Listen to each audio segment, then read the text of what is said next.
मिलेगा। साथियों, ये बजट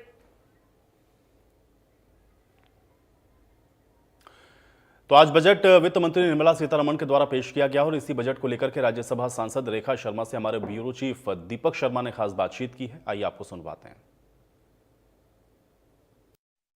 मोदी सरकार के तीसरे कार्यकाल का पहला पूर्ण बजट और निर्मला सीतारमण जिन्होंने ये 8वां बजट पेश किया, इस पर चर्चा के लिए हमारे साथ है राज्यसभा सांसद रेखा शर्मा जी। मैम, किस तरीके से देखते हैं इस बजट को? अगर बात की जाए तो क्या कहेंगे, कुछ खास पॉइंट की चर्चा करें तो?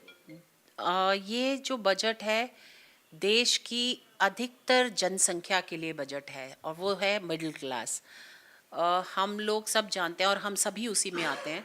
इनफैक्ट पर्सनली भी मैं ये कहूँगी कि मेरे लिए भी अगर ये बजट अच्छा है तो देश की आधी आबादी के लिए, ना केवल महिलाओं के लिए, पुरुषों के लिए भी ये बजट बहुत अच्छा है। और ज़्यादातर लोग इस ब्रैकेट में आते हैं जो मिडिल 1 लाख की इनकम होती है महीने में जिनकी, और 12 लाख तक की छूट मिलती है। तो इसका मतलब अधिकतर लोगों को इनकम टैक्स नहीं देना पड़ेगा। जो हम सब कहते थे कि हम जो कमाते हैं ज़्यादातर इनकम टैक्स में चला जाता है, तो हम सभी के पास वो पैसा बचेगा जो हमारे बच्चों के लिए और नेक्स्ट जनरेशन के काम आएगा।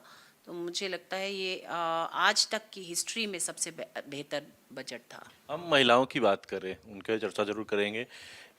हालांकि SC/ST महिलाएं जिनको टर्म लोन की बात की गई है पहली बार उद्योग को लेकर, और किस तरीके से देखते हैं महिलाओं की, अगर यहाँ पर चर्चा करते हैं? देखिए, जब परिवार में पैसा बचता है तो महिलाओं को सबसे ज़्यादा फायदा होता है। उनको किचन से ही कटौती होती है, उनकी किचन से ही कटौती होती है।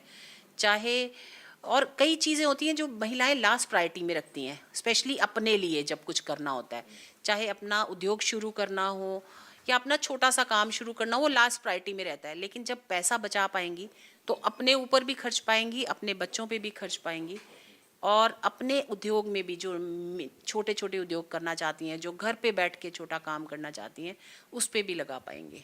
अभी हम कुछ विपक्षी अन्य दलों के सांसदों से, नेताओं से बात करते हैं। उनका कहना है कि ये तो दिल्ली चुनाव को लेकर के कुछ आंकड़ों का गेम है, आंकड़ों का खेल इसको कहा जा रहा है। पता नहीं ये पढ़ते हैं या ये समझ नहीं पाते पढ़ने के बाद, या बेवकूफ़ होने की एक एक्टिंग करते हैं, मुझे नहीं पता।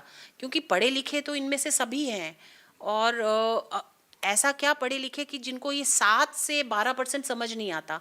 इतना बड़ा जंप कहीं कभी मिला होगा, हिस्ट्री में नहीं मिला होगा। तो क्या इनको समझ नहीं आता है बजट, और किस तरह से रिएक्ट कर रहे हैं लोग? पॉलिटिशियन जो होते हैं वो आम जनता की पल्स को पहचानते हैं। अगर ये पल्स नहीं पहचान पा रहे तो ये इनका फेलियर का रीज़न ये है। ये जितनी ऑपोजिशन पार्टी हैं, ये लोगों की पल्स जिस तरह हमारे माननीय प्रधानमंत्री समझते हैं उनकी ज़रूरतों को, ये नहीं समझ पाते। ना उनकी खुशी का हिस्सेदार बनते हैं, ना उनके गम का।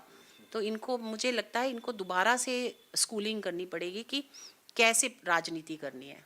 धन्यवाद। तो रेखा शर्मा जी, राज्यसभा सांसद, जिनका कहना है कि विकसित भारत 2047 को देखते हुए बजट तैयार किया गया है। इसके साथ साथ आम व्यक्ति की नब्ज को समझ के, उनकी जरूरतों को समझ के इसमें तमाम बिंदु रखे गए हैं। हालांकि विपक्ष का कहना है कि दोबारा से उनको जरूरत है पढ़ाई की, समझने की, ताकि वो लोगों के मुद्दे समझ सके। दिल्ली से सहयोगी इंदर के साथ दीपक शर्मा, इंडिया न्यूज।